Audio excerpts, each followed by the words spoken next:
दो बड़े संकेत साफ है, लेकिन इस बार की लाइफ हाई में जो सबसे बड़ा और अलग संकेत है वो है लाइफ हाई बनाया किसने।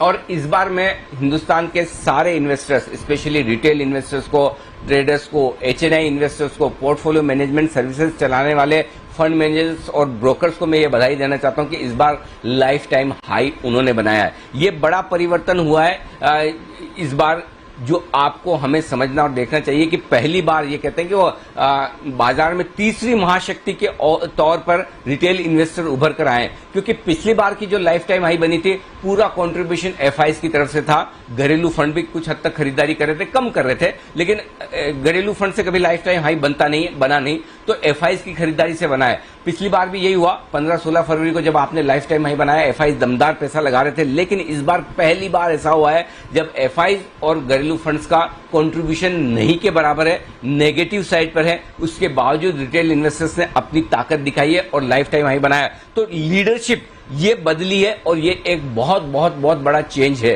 पहली चीज। दूसरी बात ये कि पिछली बार के लाइफ टाइम हाई में जितने पैसे आपके नहीं बने होंगे उतने पैसे इस बार के लाइफ टाइम हाई में बने, क्योंकि इस बार के लाइफ टाइम हाई में दो बड़ी बातें हुई दीप। एक तो सबको खरीदने का मौका मिला है, दूसरी बात यह कि आप देखिए मिड कैप और स्मॉल कैप शेयर जहां हमारे रिटेल इन्वेस्टर्स ज्यादा पैसा लगाते हैं, जिसकी वकालत हम लगातार कर रहे थे मार्च के अंत से। अप्रैल और मई ये 2 महीने सिर्फ और सिर्फ मिड कैप शेयरों के नाम रहेंगे, स्मॉल कैप शेयरों के नाम रहेंगे। निफ्टी और सेंसेक्स में मूव रेंज बाउंड रहेगा। बाद में जैसे कोरोना के मामले ठीक होंगे और ये मार्केट बढ़ते नजर आएंगे, लेकिन मिड कैप और स्मॉल कैप शेयर उससे पहले ही कमाल कर देंगे। और उसके पीछे एकमात्र वजह ये थी कि नतीजे दमदार आएंगे। आप देखिए जो पैसा पिछले 2 महीनों में मिड कैप और स्मॉल कैप शेयरों में लोगों का बना है वो गजब का है। और वो कहते हैं ना कि अगर एक तेजी के मार्केट का खात्मा हो और आपके पास पहले से ज्यादा पैसे न हो, यानी कि आपने पैसे नहीं बनाए हो, तो ये मतलब आपके लिए एक बड़ा लेसन है। और अगर आपके पास मंदी का मार्केट खत्म हो और वापस ऊपर जाए और उस मंदी के मार्केट में आपकी समझ ना बढ़ी हो, तेजी के मार्केट में आपका पैसा बढ़ना जरूरी है, मंदी के मार्केट में आपकी समझ बढ़ना जरूरी है, तो ही आपने उस बुल रन और बेयर रन को आपने सही में समझा, जाना है और उसका फायदा उठाया है। तो I am sure Zee Business के दर्शकों ने तो पिछले 2 महीनों में जरूर फायदा उठाया होगा। और बिलीव मी दीप, ऐसी तेजी मिड कैप और स्मॉल कैप शेयरों की मुझे याद नहीं आता मैंने पिछली बार कब देखी थी। कई बार हुई है,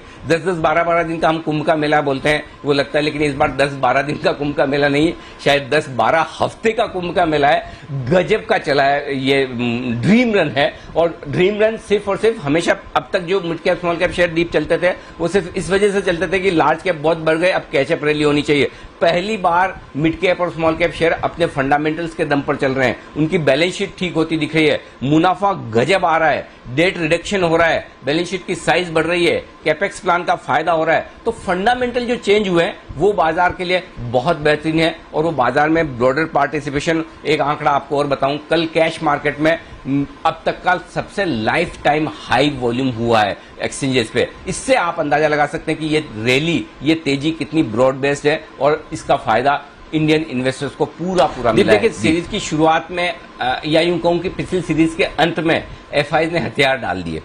उनको समझ में आ गया कि हमने पूरी सीरीज वेस्ट कर दी, बिना मतलब हम मंदी में रहे, इतना कोई फायदा नहीं है। सारी मंदी कटी है और कल के सेशन में जमकर कटी है। जो रोल ओवर्स हुए हैं और जो ओपन इंटरेस्ट के साथ हम अगली सीरीज में जाने पहले 1-2 डेटा वो शेयर करना चाहता हूं। निफ्टी में जो ओपन इंटरेस्ट है वो लगभग 1 करोड़ शेयरों का है, पिछले बार से लगभग 5% ज्यादा, ठीक है, कंफर्टेबल है, कोई दिक्कत नहीं। निफ्टी के जो रोल ओवर्स हैं वो काफी ज्यादा है, मूड माहौल को देखते हुए 66% था मई सीरीज में रोल ओवर, जून सीरीज में 77%, यानी कि 11% ज्यादा रोल ओवर पर जा रहे हैं। और ये रोल ओवर लॉन्ग साइड पर ज्यादा है, या यूं कहें कि शॉर्ट रोल ओवर कम हुए हैं।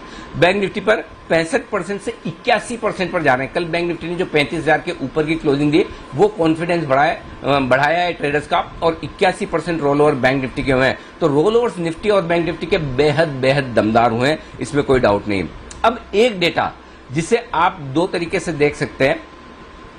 इस सीरीज की शुरुआत जब हम कर रहे हैं दीप, अब तक की इंडेक्स लॉन्ग पोजीशन पर highest ever open interest, highest ever long position के साथ एफआईज जून सीरीज में जा रहे हैं, हाईएस्ट एवर 89%। इंडेक्स में एफआईज की जो लॉन्ग पोजीशन है वो 89% पर आ चुकी है। अब एक तरह से आप ये कह सकते हैं कि अरे वाह, ये तो बहुत अच्छी बात है, एफआईज इतने बुलिश हैं जून सीरीज को लेकर, इतने तगड़े लॉन्ग रोल ओवर हुए हैं, इससे बढ़िया तो कुछ हो नहीं सकता।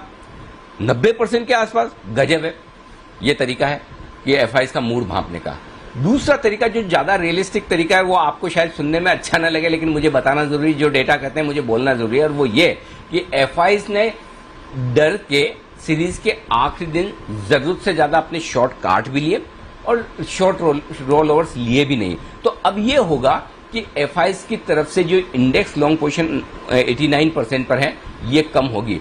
80-82% के ऊपर एफआईज कभी इंडेक्स पर लॉन्ग रहते नहीं है, और ऐसे में एफआईज की ये जो इंडेक्स में लॉन्ग पोजीशन जो इतनी ज्यादा बनी हुई है, ये 10 से 12%, 15% तक नीचे आ सकती है। इसका मतलब ये कि एफआईज की तरफ से थोड़ी बिकवाली होने के आसार पूरे हैं। इसमें कोई डाउट नहीं। वो आज का आज हो जाए, सुबह हो जाए, सेकंड हाफ में हो जाए, या सोमवार को हो, 1 या 2 दिन की बात है, लेकिन 1 या 2 दिन में एफआईज की बिकवाली 100% होगी। क्योंकि इतने देखिए, उन्हें एसेट एलोकेशन करना होता है, उन्हें लॉन्ग शॉर्ट रेशियो मेंटेन करना होता है, उन्हें अपने पोर्टफोलियो को बैलेंस करना होता है।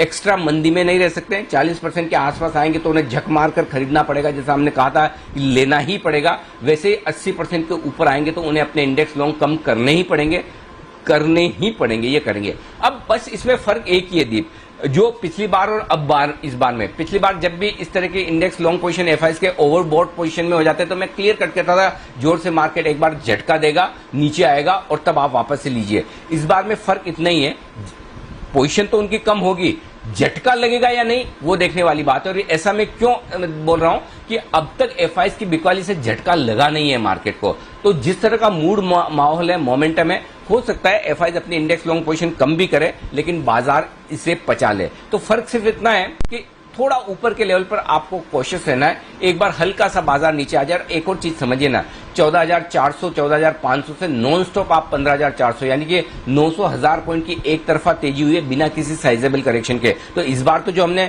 14,500 के आसपास से एक तरफा तेजी देखी है बिना करेक्शन के, और 15,500 पर पहुंच रहे हैं, तो 1000 पॉइंट की तेजी के बाद अगले 1-2 दिनों में कभी आपको 200-250 पॉइंट बाजार हल्के होते हुए दिख सकता है, और वहां से फिर से रफ्तार पकड़ लेगा। तो अगर आप पोजिशनल ट्रेडर हैं, लॉन्ग टर्म इन्वेस्टर हैं, कहीं कोई चिंता डरने घबराने की जरूरत नहीं है। अगर आप डे ट्रेडर हैं या ओवरनाइट ट्रेडर हैं, तो आप दिन के अंत में अपनी रिस्क मैनेजमेंट थोड़ा सा ठीक कर लीजिए। एफआईज लॉन्ग जरूरत से ज्यादा है, मजबूरी है, बाई चॉइस नहीं है। अगर एफआईज इतने ही बुलिश होते, इतना ही अच्छा मूड होता, तो पिछले हफ्ते क्यों भाई रोज रोज बेचे जा रहे थे, रोज रोज बेचे जा रहे थे। तो ये शॉर्टकटे हैं, शॉर्ट रोलओवर्स नहीं हुए, उस वजह से आपको एफआईज के इंडेक्स लॉन्ग डेटा बहुत ज्यादा दिख रहे हैं। तो आज या अगले 1-2 दिनों में ऊपर के लेवल पे थोड़ा बहुत हल्का फुल्का प्रेशर आ सकता है, और उसको भी आपको खरीदने में ही इस्तेमाल करना है। तो डरना घबराना नहीं है, खाली हल्का सा एक डेटा नेगेटिव है जो मुझे लगा कि आपको बताना जरूरी है। जी दीप।